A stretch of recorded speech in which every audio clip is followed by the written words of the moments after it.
Hey everybody. So I'm back for another review of Love and Marriage Huntsville, To Be or Not to Be, at Peace. Season 5, episode 9. Um so was it me, this episode seemed kind of long? Or maybe it's because I'm not used to them actually letting drama unfold without holding on to it episode to episode to episode. Thank you for finally getting it together, production, I guess. I don't know if we'll be back at it next week. Anyway, it starts off with Stormy's husband and Maurice. His name is Courtney. They meet up for some pickup basketball game, whatever. Maurice is wearing this 90s, early 2000s sweatband. Okay. Anyway, so Courtney says that him and Stormy wanted to get everything back to normal after the crazy event at Madani. Number one, what the fuck is normal when it includes them? Okay, whether y'all hang out outside the show or not, that's not normal for us viewers. So I don't understand how y'all call yourselves calling the group together. Um, and you and your uninvited wife were part of the commotion. Okay? And Kimmy made it very clear about the ancillary people in their lives causing all this tension. So I was like, huh? Like, I just hate when this shit is so whack in that way.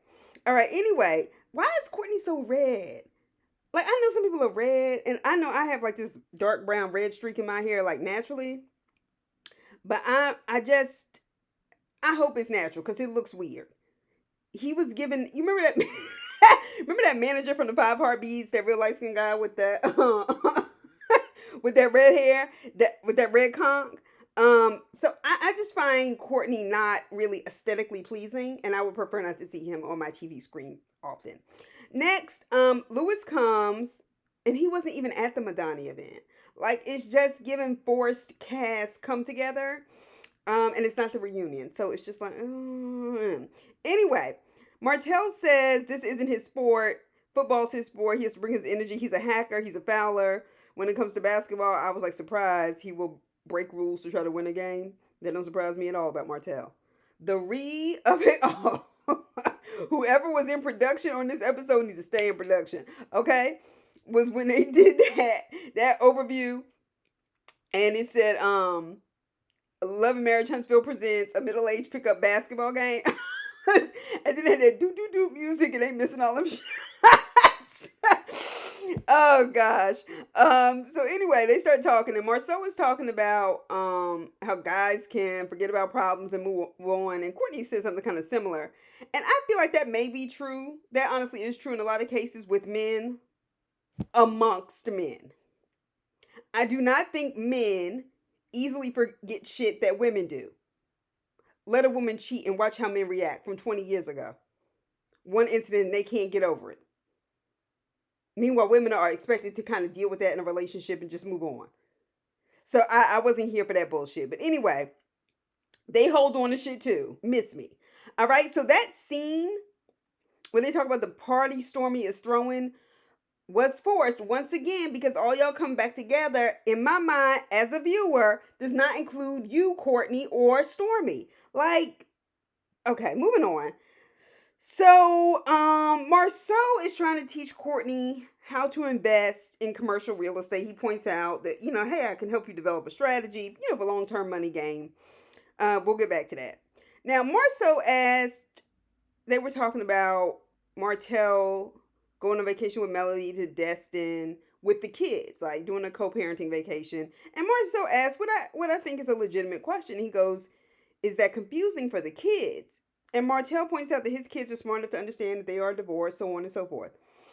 And yes, I think probably at this point the kids understand the concept that yes, mommy and daddy are no longer married. But as Marceau and Maurice pointed out, as kids who came from a divorced family and their parents would sometimes go out on dates after that, that there's always this hope and a bit of confusion after a divorce. And so they feel like when those lines aren't split, it can, in many ways, sometimes even give false hope to the kids. So I'm not sure Martell actually minds the kids have hope in an attempt to convince Melody to come back to get with him, though. I'm not convinced of that. I'm not saying that is the case, but I'm saying it wouldn't be hard to convince me that it was. Next, Melody and Stormy meet up. They're meeting up at a store called Dream Catchers, looking at crystals and sage and shit. Okay, sage does not work. Okay, I don't believe in all this crystal shit. Like, it's not even. Like, I just don't believe in this shit. Like, cut it out. So anyway, she explains. Melody explains the conclusion that the three couples came to at a separate dinner, where Stormy wasn't because Stormy is not part of the crew. So what the fuck is she bringing everybody back together for? Anyway, um, and so she's saying, look, we agreed not to talk about kids, keep certain things off social media, so on and so forth. So Stormy says she's planning to put something together, not for friends, obviously, but clearly for the cast, and to solidify a spot on the show because she is not friends with none of these girls and barely with Melody, or at least it appears. All right. So she says she wanted to resolve things. Let me be clear. Everybody is not meant to be friends, especially once you're grown and you know who you are, hopefully. And you sometimes just understand, hey, I'm gonna see these people. I may work in the same field or industry, and hey, how you doing? Everybody's not meant to be hangout friends. They're just not.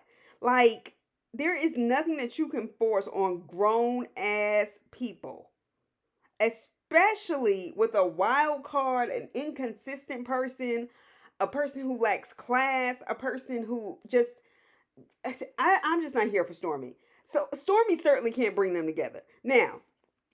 And people, I'm not checking for her like that. Now, if Kimmy tried to do it, we could believe that because Kimmy is reasonable. Kimmy is also likable. Okay? And I think she's somebody who garners respect from all parts of the group. Period. All right. So moving on to Courtney and Marceau. So Marceau actually volunteers a level of help that Courtney does not ask for. Let's be clear about that. He didn't ask for it. He was very clear. So he's trying to give Courtney advice on building commercial real estate. Courtney did not ask for this help, but he is obviously indulging him so he can help his wife solidify a spot on his show so she can have attention in Huntsville. All right. So Courtney's plan is just to develop commercial real estate and then sell it. Like the way somebody flips a house, you buy it and own it for that time, and then you fix it, then you sell it to somebody else. Honestly, I believe, based on what I've learned over the years, is that some people are better off that way. Not everybody wants to hold on to commercial real estate and to the cost of upkeep. And some people don't want to have to invest in the flipping and developing process. So they buy it after somebody else has done it. So I don't think that's a bad thing. I think people should do what's in their wheelhouse to do. And that is his strategy. Whether Marceau likes it for his particular life is another story, but I don't think that's a bad thing. Everybody doesn't want to have to always worry about that, and I understood that. So Courtney says Marceau has a problem working with women when they start talking about him and his wife doing business together, and then Courtney and Stormy doing business together. Obviously, yes, Marceau has an issue working with women, but Courtney, you're really coming off as a fan. I know you didn't just get that from that short conversation with Marceau. All right, Courtney says him and Stormy's business never affects their personal life. Okay. I can't with the fake shit. All right, I refuse to believe that. Okay, and like it was said at the beginning, women handle things differently.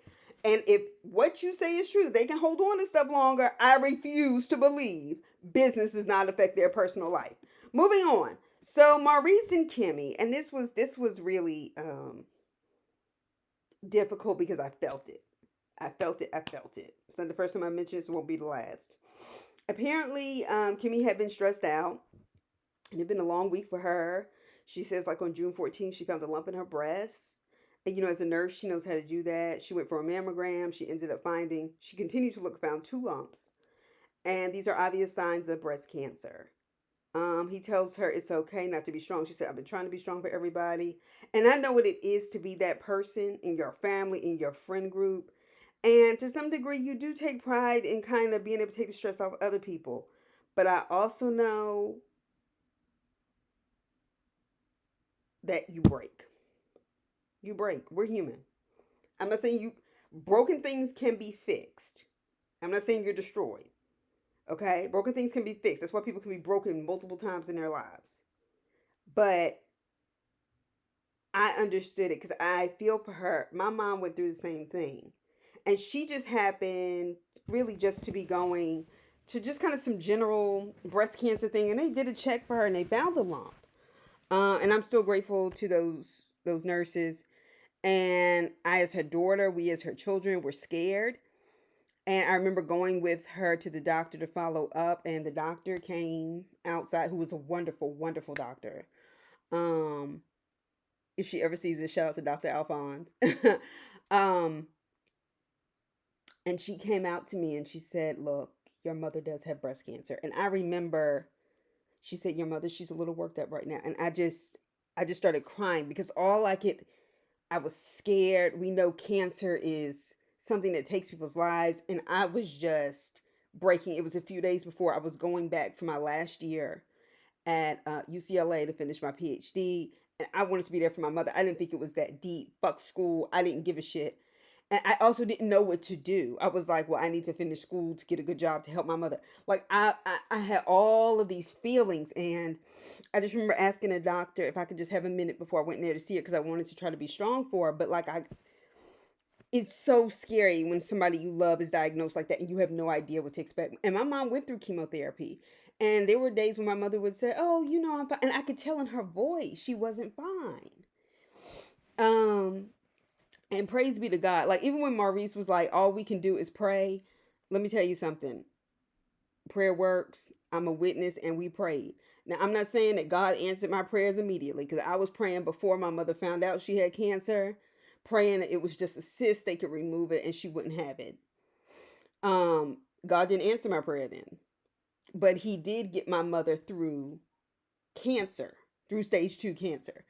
And she had to go through chemotherapy. My mother had always had long, beautiful hair, and she lost it in that process. And it was just a lot of things that were changing that was so much a part of who she had been, how she appeared. And she did it with so much grace and dignity, but it was one of the scariest times of my life. And I know people think, oh, people are just religious. Yeah, you're right. I am. But I do know, even if God doesn't answer those prayers immediately, and I know, we know for a fact it doesn't always turn out the way we want to, but I do know my mother's a breast cancer survivor. And Kimmy, I'm praying for you. I hope anybody watching this video is praying for you. I hope anybody watching this show is praying for you. Because I wouldn't wish that on my worst enemy. And you are far from it. You are definitely my favorite on this show. So, God bless you. Um, so Maurice promises to be there like a good husband should. Kimmy starts talking about a will. See, these are all the things that become very scary and very real all of a sudden. Um, so once again, my prayers are with them and their family. So Stormy is hosting this peace party. Okay, I'm gonna be honest. It took me back and forth through the episode to get to the end to realize what they were saying because I couldn't tell whether they were saying peace party or pizza party. I was like, because I remember saying that's awfully cheap. Why would you have a pizza party? Girl, bye. Anyway, so Sage fixes nothing. That's some fake ass shit that people are making too much money off of because people are dumb. Anyway, so I didn't realize. Yeah. Melody and Tiffany were being really fake when they walked in. Hey, how you doing? It was just really fake. It was really fake. As far as I'm concerned, Tiffany ain't in front of nobody. So Stormy's hair looked a fucking mess. And yes, I know we all have rough days. I'm sitting up here with my hat, but once again, I am not on TV with a camera living on an estate claiming to host a party with my hair looking a goddamn mess as I claim to push hair products. Hello and good morning. Okay, get into it. Make sure your shit is on top of it. Mel be killing the hair game. I tell you what, whatever you see on Instagram Live be very different from what's going to be on episode and playing over and over again on Saturdays on. All right, so just get it together. So Melody is not trying to mend friendships, and honestly, I feel her on that. She did give Tisha a nasty look when she walked in. I get it, but Mel, you always Mel, you be giving that mean girl shit. You just do. I would have paid her dust. But Tisha is really good at acting like she doesn't notice things. So paying her dust would actually kind of, I guess maybe being a mean girl is the way she gets back at her. But whatever. So Destiny comes with her cousin Demi. She basically brought her ride or die in case something goes down. I understand it. But me personally, I would have just not fucking come.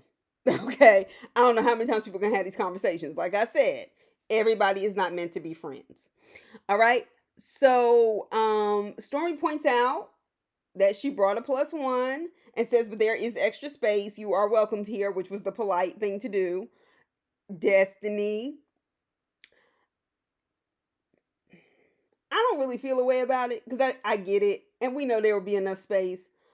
Also, but I do feel a way though when Stormy said it was her home because I'm very protective of wherever I live. I believe that is my place of peace. I'm gonna tell you right now, if I invite you over, you are a friend. Okay? I do not just have people in my space. I just don't. Because that's my way of protecting it. And I didn't always feel like that was protected for me as a child. So I like to have my own home and it's my place of peace for me. All right? So she admits that Stormy admits that she contributed to messing up the Valentine's Day party that Kimmy threw. Destiny, her whole face just looks like she is fucking over it. Honestly, I started thinking I don't really see how Melody and Destiny were ever really friends. Now that it's kind of played out, like I don't really see. But I mean, I guess if Martell was the glue, but they still seem like they had their separate relationship. I don't know. It's hard for me to really understand them. Whatever. So is it just me? Or is everybody who sits around talking about good vibes and positive energy and I'm not letting that negativity in my life are some of the most fucking negative shit story people in the whole goddamn world? Like whenever I hear somebody say that, I'm just like, because if you have good energy and good vibes, you don't have to say shit like that.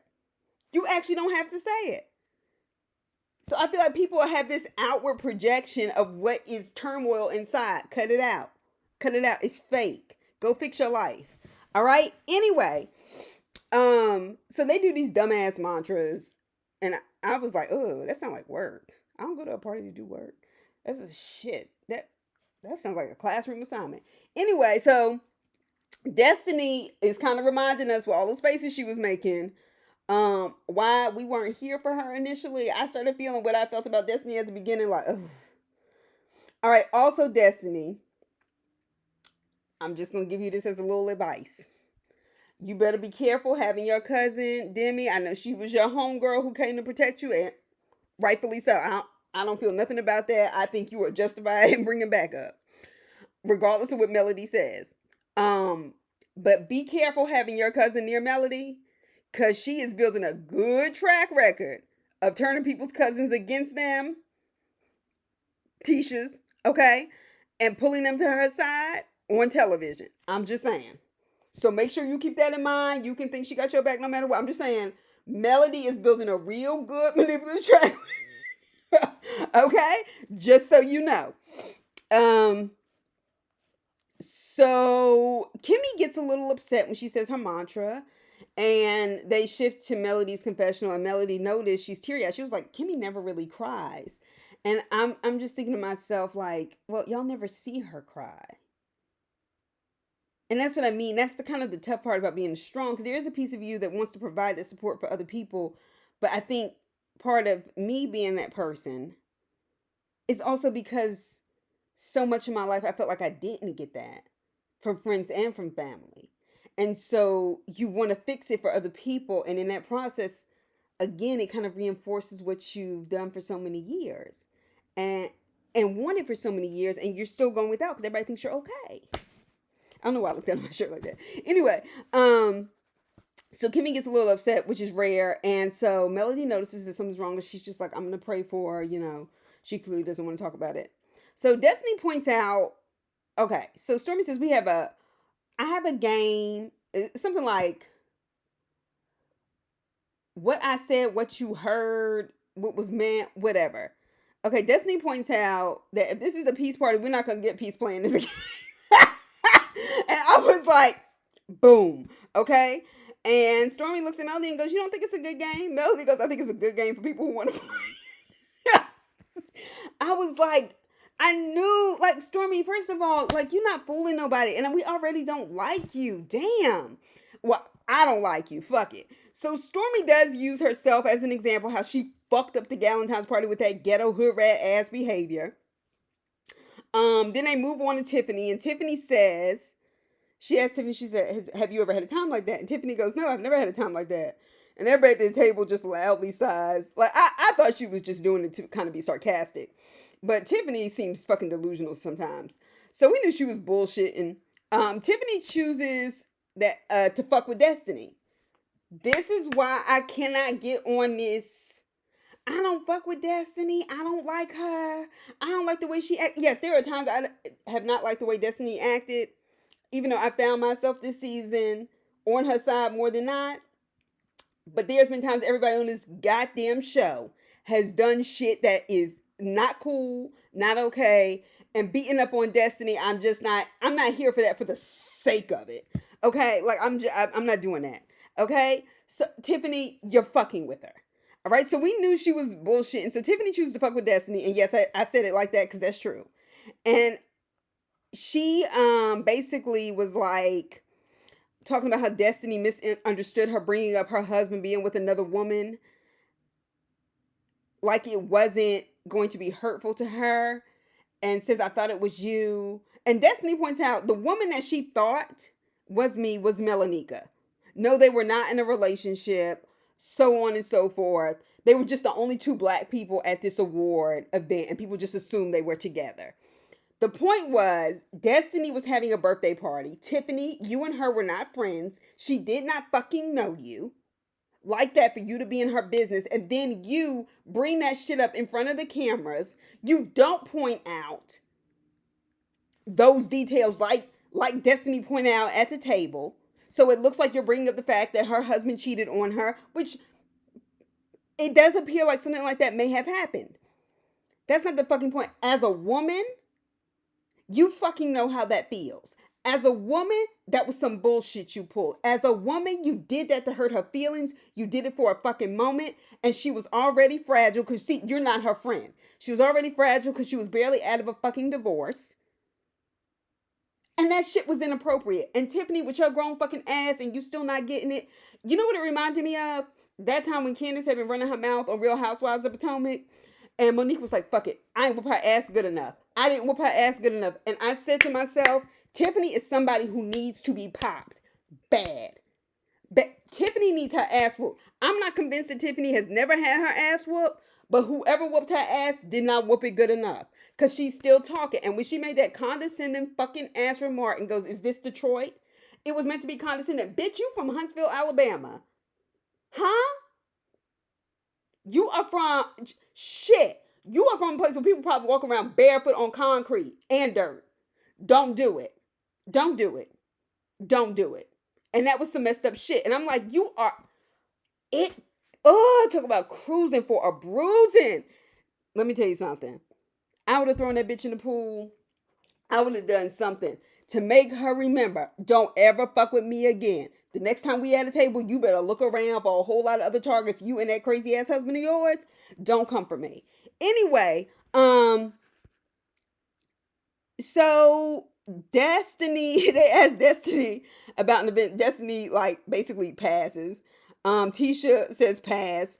Honestly, that's what everybody should have done so it would shut the game down. Because it really is not going to go anywhere good. It's not. So they get to Melody, and Melody says, well, Destiny, and this is what I mean, like, I feel like they just be giving her uppercut, punch, punch. Like, Destiny, I'm not wavering on this, okay? Destiny did not hear you say hello, Mel. First of all, she was already distracted by Stormy, who wasn't invited, who had a grand entrance with her bullshit, and she knew it was bullshit. 2, you walk in unfucking invited. Hi, Destiny, as if Destiny is not running the goddamn event, as if you were just saying hey to a homegirl or hey to somebody you don't really fuck with. That was not a hello. Okay, so cut it out. You know what you did. I don't care whether you kind of said it. That wasn't good enough. Destiny says, I didn't hear it. Honestly, I can totally see how she fucking missed it. And even if she didn't, that dry ass hello does not fucking count when you show up and ruin my event. Melody, cut it out. This is the kind of shit I'm talking about. And so I don't understand why people try to defend people that they just standing for and shit. I'm like, I'm watching grown ass people and I'm a grown ass woman. That's bullshit. You showed up uninvited. What the fuck you should do is fucking apologize. As Destiny said, for fighting with grandmas. That's what you should have done. But no, y'all decide Destiny is right for the picking. And that shit's not fair either, because it puts her in a position on television constantly to be defending herself. And the only person who pointed out why she was mad and may have been upset was Kimmy. Once again, the reasonable one. Stormy is not fit to do these parties. I don't want to see her nose stuck to her lip anymore. I want her off my screen. I want her husband gone. I want all of them. Tiffany Lewis, find somebody else. Bring us somebody else that we can like. I mean, Huntsville is small. I mean, if y'all have to stretch out to Birmingham, by all means, just bring somebody else in. Anyway, I'm done here. But I'll talk to y'all soon. Bye.